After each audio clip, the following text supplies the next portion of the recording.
This is the Final Word Ashes podcast with Geoff Lemon and Adam Collins. We are at Sydney. We're at the SCG. We've had day 2 of the Sydney Ashes test, the 4th test in the series, and as we like to do after a day of test cricket, one of us has to sum it all up, the whole day, start to finish, go to woe, morning to evening, in the space of 30 seconds or less. Adam, please do.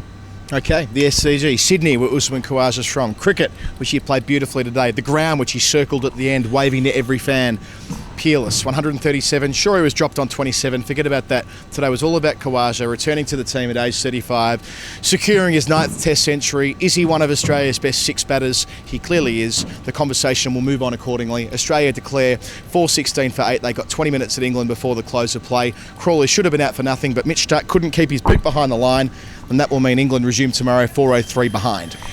Day 2 at the Sydney Cricket Ground, the 4th Test match. It was a day of ups and a day of downs. It was a wonderful day for Usman Khawaja with the 100 that he made. It was a day for England of moments. There kept being moments where it looked like they might just get through, and then they couldn't quite get through. There was always somebody in the way, and it ended up being a grind of a day. It ended up being a lot of hard work towards a declaration. Not a declaration for a huge score, but a declaration for a long score. Australia, with the help of rain on day 1, kept them in the field for the whole first couple of days and declared with just a few overs before stumps. Yeah, and this wasn't the highest degree of difficulty for Usman Khawaja in his career. He's played tougher innings. He's probably played better innings.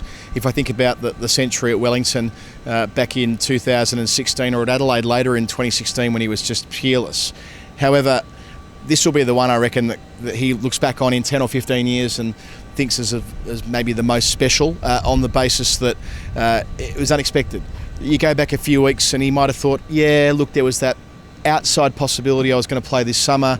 Didn't quite come off despite the weight of runs at Shield level. They went the other way. They went the younger way. That's how it plays out for some players in their mid-30s. So long, farewell, amen, all the rest of it. But in Khawaja's case, he now gets the chance to have this whole new career. Because of what he did today. He needed to take advantage of this opportunity, even if he was fairly phlegmatic about it when talking about the opportunity, calling it Travis Head's spot, calling himself effectively an understudy. By virtue of the 137 he's made today, and yeah, he was dropped on 27, but everyone needs a bit of luck to make a century. He now guarantees that the conversation will be, where in the top 6 does he bat through 2022, not should he be in the top 6. He's moved the conversation on in the space of 4 hours, and that is quite the achievement given a week and a half ago he was wearing an orange bib. I think that's an interesting take on it, given that. So I would look at it the other way, which is that it doesn't really matter what he did in this test match. He's in for one. Travis Head will come back in Hobart. And what I think Khawaja has cemented is that he will definitely be next in when someone is needed, because they will be needed pretty soon. This is the way that cricket goes. There's always someone coming in or out of the side. They'll play 9 test matches in Asia. He can open, he can play middle order, he can do whatever it is. But I don't necessarily think that means he's going to play in the next test, for instance. Oh, no, nor do I should say. I don't misunderstand what I mean by that. I don't think he'll play at Hobart next week. My point is that the question is kind of answered by this innings. Is he in? I mean, who's the spare? This is kind of a roundabout way of me saying I think he'll open, and I think Marcus Harris will lose his spot, which I think he's kind of like desperately unfair for a bloke who didn't do well in the first 2 test matches, but kind of turned a corner last week and looked good yesterday, and you feel like he's actually now laying the foundation for what might be a productive test career. However, and there's another point here about depth, and you're right, in Asia the probability of using the same top 6 for 9 tests is next to 0. Simon Kadich talks at great length about you need 8 or 9 guys who are going to fill that team, and Khawaja's going to be one of those 8 or 9. I suppose my point is that prima facie, is he one of Australia's best 6 players? I mean, of course he is. And prima facie, is he a better player than Marcus Harris? Yes. Of course he is. There's no... And it's hard, isn't it? Because Harris has done... I feel bad to say that, but it's just kind of the way it is. Harris has had a good couple of test matches, and, you know, he's a nice fella and I wish him well. Me too. It would also be criminal if Australia went to Pakistan for the first time in 25 years and Usman Khawaja wasn't in the 11 and Marcus Harris was. If that was the equation, I mean, just on symbolism alone, to have a player who's born in Pakistan, comes to Australia, is raised here, represents Australia, and what that would mean for the sense of connection between the 2 teams and the 2 countries versus... a rando Sheffield Shield player who's good at the Junction Oval. It's just not the same thing. It just wouldn't wouldn't fit. Yeah, we love narrative, and it is a sense of coming full circle for his career, like this week was too, by the way. I mean, the reception he received upon reaching 3 figures, it wasn't quite the Steve Waugh, Richard Dawson moment, but it wasn't a million miles away from that. The way the crowd was last over before tea, with Cummins needing to get a single, doing so with 3 balls to go. Nowhere near the same as Steve Waugh back in 2003 here, but there was, if you sort of squinted it and kind of want to make it feel that way, you could make it feel that way, and it was a beautiful moment. The warmth was there, exactly right. And I noted that Khawaja turned around and opened both arms to the crowd, and it was as though they were opening their arms to him. Sure, he may play for Queensland now, but he's a New South Wales player. He's a Sydney and they boy. know that. He's a Randwick Peterson player. Who left New South Wales a number of years ago, had a lot of success for Queensland, but he's one of theirs, and that's great. Like, I love the idea that he still thinks of this as his home ground as well. That's a lovely part of the Khawaja story, is that he's kind of owned by 2 states. And you could say, I mean, if you want to extend the comparison, extend the analogy, the state of origin will be played for Usman Khawaja. He will be the trophy. I mean, coming back to your point before about this lovely full circle thing, born in Pakistan, returning there as an Australian cricketer, at Baggy Green he probably thought might be in the draw, or maybe put up on the wall on a mount or something in 6 months' time. Instead he'll get to wear it maybe probably used to serve M&Ms. Wouldn't that be a flex if you walked around a party offering people peanut M&Ms? Well, this is the book I often read to Winnie, a Winnie the Pooh book, where they don't have anything to collect the berries in, so Winnie takes the hat off and they collect the berries in that. See? Maybe it could have been the same for Usman. Solid work. I quite liked Usman's daughter, rather, she's a kid, daughter, offspring, being raised to the crowd when he made the 100. She had not a clue what was going on, nor should she. I don't know how old she is, probably a year or thereabouts. But she'll go down, and when she's an older kid, I'm sure, and that family, they'll reflect on those as very special moments. And I wonder if that's a turn of phrase we could use, a hat full of berries. Well, isn't that just a hat full of berries? A pail full of berries. I couldn't give a hat full of berries, sir. All right. So now, in terms of the quality of the innings, before we move off Usman Khawaja, I thought it was an outstanding innings. I thought, okay, the drop catch, it wasn't like a massive mistake. It was a fast outside edge that hits the wicketkeeper's leg, and then happens to bounce near Slip, who may have taken it on the rebound. But it wasn't, if there wasn't a slip in there, you wouldn't really say it was it wasn't one that Butler could have caught. It just hit him. It just went straight at him and hit him. I think folks Payne Bairstow get in a better position to take it. Okay. I mean, this is just my thing with Butler. I mean, I love Joss, and like all my biases declared. He shouldn't be keeping. I mean, he should be. If you're going to play him, he's a top 6 player, or batting 7, and with Bairstow at 6, they tried that for a little while too. But I mean, there's a reason he's got 1 stumping at Test level, right? He's not good up to the stumps. Nowhere near as good up to the stumps as those 3 guys I mentioned before. Anyway, so maybe that was the case. But I thought so. Khawaja comes in at 117 for 3 on the first evening. And if he gets out there, and Cameron Green's coming in next with no runs behind him, Australia may be in trouble at that point. Absolutely. They may be in trouble going into a few more overs left in the day, coming into the second morning and all the rest of it. Instead, he sees it out till stumps, then he toughs it through the first session, just doesn't even really bother scoring, just bats through the first session with Steve Smith scoring a bit more readily at the other end. They go through unbeaten, and then after lunch, Smith's the one who gets out to Stuart Broad. I mean, I've rarely been more surprised in my life to see Steve Smith get out. He looked so good. He looked so confident, Until so that composed. over, right? Until that over when he gets beaten by a beauty, then shoulders arms a la what he did at Lord's with to Chris Wokes. And then he's out 2 Except balls it hit him just a bit too high, and so it wasn't out on DRS. Worth having a look. And then he does another unsmith-like thing, which is he has a ball just outside off stump and he followed it. He just poked at it. And he doesn't do that. He doesn't chase the ball, but he just prodded and nicked it behind, 67. And that was the big wicket. But Khawaja, he left better than Smith did. He was more patient than Smith was. He waited it out, and then he very occasionally attacked when he felt like that was the delivery. He went after short balls when they bowled. He played the pull shot, and later, in sort of almost after tea, when he was past a half century and moving along. After the lunch break, he started playing offside. He started driving through cover, and he started playing away behind point. But he didn't do it much. It wasn't that sort of extravagant Usman Khawaja, I'm just going to play a bunch of cover drives because I can. He selected his targets very, very deliberately. It was the most controlled sort of innings that I've seen. Yeah, it was more in the mould of the 100 he made at Adelaide in 2016. Yeah. than the 100 he made at Wellington in Yeah. 2016. For those who listen to the final word religiously, you'll You'll know know the distinction I'm making. If you don't, you can go back and listen to old episodes of our podcast. We've been making it for a very long time. Hey, can I just shift? I mean, Uzi, gem of an innings. Yep.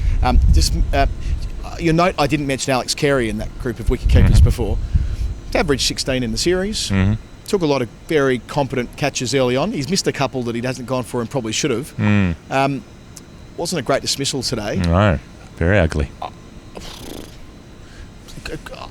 Not completely sold. Not completely sold that he's still the Australian Test keeper in 2 years' time. And that is no reflection on his leadership capabilities, his character. I want him to be successful. Sure. He feels to me like the guy, if he can find the right combination as a Test player, I mean, he's going to be a massive asset for Australia because of the way he can put the foot down and score quick runs. But yeah, not completely sold, especially when Cameron Green's not making runs. I think it's about leash, and I think Carey will get Cameron Green leash. Like, they'll get a lot more room than other players would to come good. But I've never understood why Carey has been talked up as the next big thing with the bat when he's got a first-class record of about 30. He averaged 74 last year and made 4 first-class hundreds, inclling one against the Test attack. So I think that, like, but he was being talked up 2 or 3 years ago as the next big batting thing for Australia when he's not. I reckon it's last year. I reckon But before that, it was coming off the 2019 World Cup, even into the 2019 World Cup. Then he played well in the World Cup, and everyone said he played well in the World Cup. He should be the next Test keeper. Well, I don't think people that were watching it as a lot closely of people as did. that. Well, as Margaret Thatcher said, who are these people and where do they live? And I'll have a conversation to them. The point here is that serious people were saying when he got picked for South Africa, this is a nod to the post-Payne era. Yeah. This is the real bit. The real bit was when he got picked to go to South Africa, it was, well, he could bat in the top 6 now because he's shown it at Shield level. The problem is it's just not translated yet. And maybe that's partly a function of the fact that Australia's top 5, exclude Green, top 5 have for the most part fired. 2 huge partnerships between Warner and Labuschagne in the series. There was a big Smith and Labuschagne partnership at Adelaide. The point I'm making here is that they haven't needed Carey to play a crucial innings as yet. So maybe with the acid on, as it was in the World Cup, for example, that would change the way he plays. But yeah, there's a little bit there that needs to be resolved before Asia, because that's not a good place to be on work experience. Today, the way, so he played a big slog sweep sort of thing across the line at Joe Root. From way outside his off stump, reached for it, top edge, bit of dust came off the pitch as it came up, and he skied it, and Johnny Bairstow took a good catch running back. Now, it wasn't 5 for 500 when he played that shot. It was about 5 for 300. No, yeah. They weren't a million miles in front. But it wasn't 5 for 100 either. I suppose the point I'm making is that I would love to see Alex Carey at 5 for 100 at some point, because I reckon that charged with the responsibility of doing that, he doesn't play that sweep. Sure, I'm sure he doesn't, but it still felt a little bit incongruous to be doing it with a sort of in-between score, even though against England's batting, 300 is probably good. Stuart Broad today was... Disco Stew. Disco Stew. Up some dough playing tic-tac-toe. Disco Stew does not advertise. Did you know the fish in your shoes are dead? I know, I can't get them out of there. Disco Stew had a great day. It really had to work hard today and really did the lifting. 5 for 101, was it? I felt for him getting whacked for 6 by Nathan Lyon last ball of the innings. I mean, he should have had, to raise the ton, having the little sidecar with the one in front, because he bowled bloody well. I know the ball to Green was more batsman error, but you've got to put it up on the dance floor to use it to keep going with the Disco Stew thing. And the way he worked over Smith, we already talked about that. Earned his fifer, took his wickets at 50 at Sydney before this week. Just another reminder of the botching that was not playing him at Brisbane. I'm sorry to be repetitive and banging on about it, but it is glaring when you can see when he gets on top how effective he can be. Yeah, I have it on good authority that he is both big and bad, and also some say better than his dad. Something I heard around the ground, a little bit of inside mail for you from those of us on the ground. But I liked his endurance today, his determination. He's a stubborn bugger, and he really had to be a stubborn bugger because there was no partnership that was really dislodged easily. Even when you thought England might get a run on, Pat Cummins bats for a while, makes 20 odd. Mitchell Starc bats for a while, makes 30. Khawaja just keeps going and going. There was no run of wickets. There was no sort of exhilaration bit to get the blood pumping, and Broad just had to keep coming back for another spell. Mark Wood did it again. I don't know what it is about Mark Wood this series, but he can't take bags of wickets, but he bowls so well. Is there a point at which you're not unlucky anymore? Is there something about his bowling that means he hasn't taken a hatful, or has he just been unlucky because he's tried so hard? Yeah, I mean, the pace he's bowled at, the way the way he's changed the nature of the Australian players' defence, he'll bowl far worse than he has in Australia and have a bumper series at some point. He had a few today, missing the outside edge again, where he was, and there was a point he beat Pat Cummins twice in a row, and there was a point where he just, Mark Wood's usually pretty cheerful, but he just kind of put his hand on his head and he was like, "What do I have to do? Just, buddy, can I buy an edge?" It's a rubbish sport for most people most of the time. It's just a reminder of that. Just a pop quiz. I'm sure you know the answer. For players that have had more than one innings in this series, who leads the batting averages?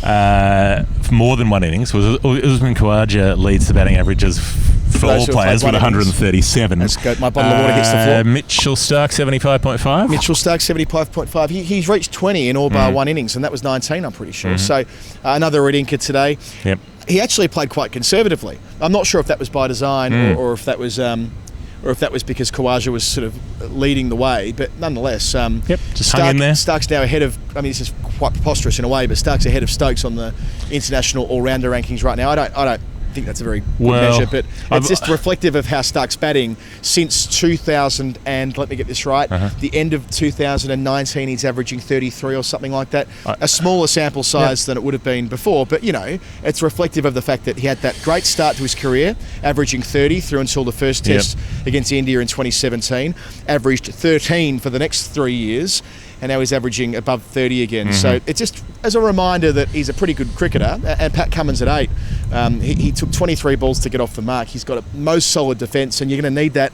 I keep thinking ahead to Asia. You need a solid defence in Asia. We're about to get rained on. We are. Can I also point out that, leave Chris Wokes out of it, who's averaging 24 in the series with the bat, say sort of current players or specialist players, but actually all other players. England have 2 players in the series averaging more than 20 with the bat, and they are Milan and Root. Everybody else, the next best is Johnny Bairstow at 20.00. So, Sums it up, doesn't it? What do you say? It does. And it could have been a lot worse tonight.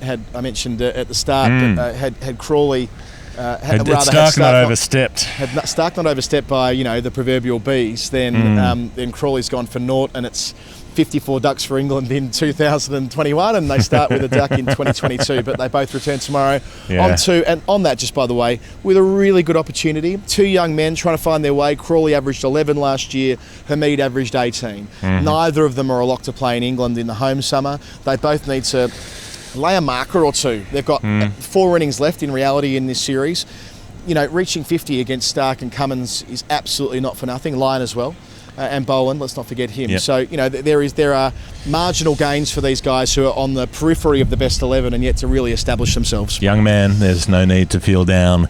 At the Final Word Hall of Fame, this is where we examine what we thought was the final word moment of the day. It's brought to you by ZOLEO, ZOLEO.com. ZOLEO. That's a magic satellite box that turns your smartphone into a satellite phone, so you can text anyone on the planet from anywhere on the planet. You can win one. It's worth $1,000. Fill out the survey in the text you bit underneath our show. Help out ZOLEO. They're helping us out. Hey, the Final Word Hall of Fame, where we pick the most Final Word Hall of Fame moment of the day. Yes, that's very well said. I suppose Crawley's non-dismissal could be up there, I suppose. Oh, I think from the Crawley non-dismissal, have you seen the footage of Davey? No. Oh, I love him. How can you... I think, can we reach the point now, can we have a moratorium on hating David Warner? I know there's some people out there who'll probably never get over the sandpaper bit, or any of the other bits for that matter. But Davey catching the ball at first slip and then blowing on his hand to say how fast it came and like... and then seeing the no ball. You just got to love him. Little Davey Warner, Aussie battler. We're probably watching his last Ashes series at home. He's an entertainer. He's committed wrong. He's been wrong in the past. He'll probably be wrong in the future, but he always keeps things interesting. So that's part of my Hall of Fame nomination today. I liked him bringing out the box of new balls so the cameras could see him going through them about 15 overs before the declaration, so that they'd start having declaration speculation. Well, I think as well. Don't you think that's probably because he knows they're going to all take the piss about sandpaper as well? Well, probably. In his own weird way, he quite enjoys all the gags on Twitter about that. You know what he's like? The rough and tumble kind of works for him. So that was up there. Nathan Lyon's 6 was up there, the way he just came out and mowed it all around the place. But I think for me, maybe it's slightly an anti, but also a Hall of Fame. Usman Khawaja on 99, back in the team for the first time in 2.5 years, coming up to tea. Can they get through to the break? Who does Joe Root bring on? David Milan! What are you doing? Joe! David Milan! Like, I know you would be embarrassed if you got out to him on 99 and maybe it will make someone freeze up and like crap themselves, but come on. Like, you've got Mark Wood in your team. You've got James Anderson in your team. It was the first time Root brought the field up for the spinners all day, was when the blokes on 99, we better, the 4 out on the boundary, we better bring them in. And then I'm going to choose my part-time leg spinner, who Khawaja immediately nudges off his pads for 3 and brings up the 100. I mean, Jesus, I know people say that Ian Chappell's been banging on about Joe Root being a bad captain too much, but that was awful. I defended the Root Leach thing yesterday on the program. I can't defend 4 out for Smith when Leach is bowling around the wicket, as he should, to Smith to open up the angle. There was deep mid wicket, long on, long off, deep point for his first ball to Smith. That's, to me, what signal is that sending Leach? You know what signal it's saying? You can't get Steve Smith out. You can't bowl. You can't get, and he did the same to Carey. Carey was out there on about 7, and he had 3 on the fence, and his mid on was mid off was halfway back to the fence, so almost 4 out. I've got an anti Hall of Fame as well. There were, if you include the delayed start yesterday, 8 rain delays in the space of 4 sessions here at Sydney. Keep doing your thing, Harbour City. And we're probably about to get rained on in a moment here. But the thing that goes in the anti-Hall of Fame is Steve Smith trying to dictate terms about when they're going to go off. Yeah, that sucked. I mean, you're just going to end up copying the same criticism that you always do when you do things like that. That's what it boils down to. People look at that in isolation in the same way they look at Labuschagne looking at the pitch yesterday and doing that. Yeah. They're going to go, you two blokes, just step back from the flame a little bit sometimes. You don't get to tell the umpires when you come off the field. That's their job.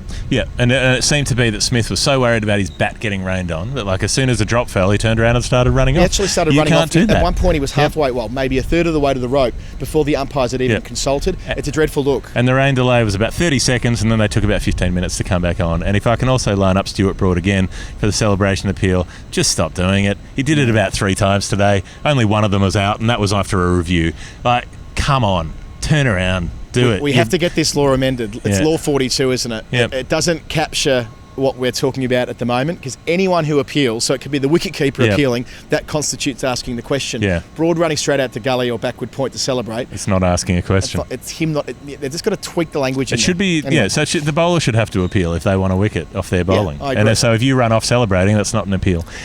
Anyway. There's a way through this. Sorry, we're in the weeds here. We've been going for, 22 minutes? We're within our rights to get in the weeds. Not long enough. That'll do, though, won't it? I think that'll do. I think that is the final word. Ashes Daily for the day. Geoff Lemon and Adam Collins. We're doing this every day that there is ashes. There are ashes. I never know whether I'm supposed to do that as a plural or a singular. Anytime there is a day of Ashes cricket, we will be doing this show. Thank you for listening into it. We do lots of other shows as well. Check the podcast feed. Find us on patreon.com/thefinalword if you want to get involved.